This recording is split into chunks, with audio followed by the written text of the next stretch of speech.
Erreur classique dans le sport, c'est de définir l'endurance comme la faculté de tenir le plus longtemps quelque chose.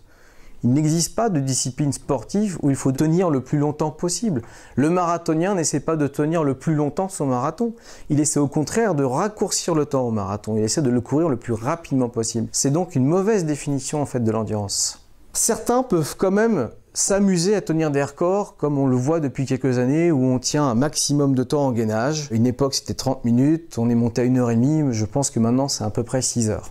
Après, il existe quand même des disciplines comme le tennis, où ça peut durer de 3 heures à 5 heures. Il y a une véritable incertitude, mais encore une fois, le but n'est pas de tenir le plus longtemps possible. Ce n'est pas la définition de l'endurance. Donc, si on doit poser une définition de l'endurance, nous dirons que l'endurance sportive, c'est la faculté à maintenir l'intensité d'action musculaire optimale durant un temps défini ou objectif fixé. Exceptionnellement, le temps est indéterminé. L'endurance est multifactorielle et corrélée à la capacité du corps de renouveler le plus vite possible l'énergie qu'il consomme. C'est véritablement cet aspect qui est essentiel. En effet, on ne cherche pas spécialement à augmenter ses réserves énergétiques avec l'entraînement, mais on cherche des meilleures utilisations de ces énergies stockées.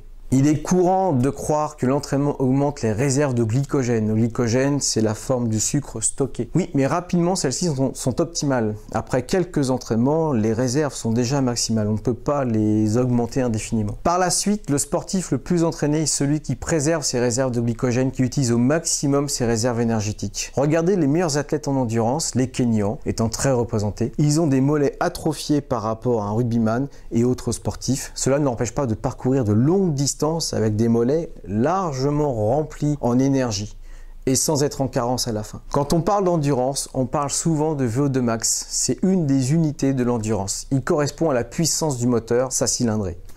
Une définition simple serait la capacité de l'organisme à inhaler, transporter et utiliser l'oxygène afin de permettre la libération d'énergie des différents substrats. Le VO2 max n'est pas synonyme d'endurance.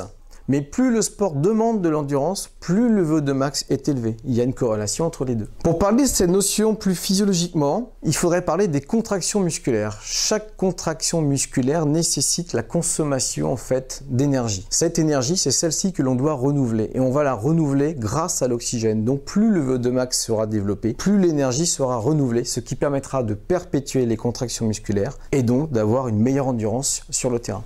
Lors des contractions musculaires, nous utilisons le substrat. Le substrat, c'est quoi? C'est ce que nous avons mangé, qui a été transformé, stocké et ensuite que l'on vient utiliser dans la cellule musculaire afin de renouveler ce qui est nécessaire à la contraction musculaire que l'on appelle l'ATP, l'adénosine triphosphate. Nous n'augmentons pas l'adénosine triphosphate. Par contre, nous pouvons avoir plus de substrats. Et plus les substrats sont utilisés rapidement grâce à l'oxygène, plus l'ATP est renouvelé et c'est là en fait, encore une fois, la vraie définition de l'endurance. Toutes ces réactions chimiques font partie de ce que l'on appelle le métabolisme et le renouvellement de l'énergie au sein du muscle est une partie spécialisée du métabolisme que l'on appelle les réactions énergétiques.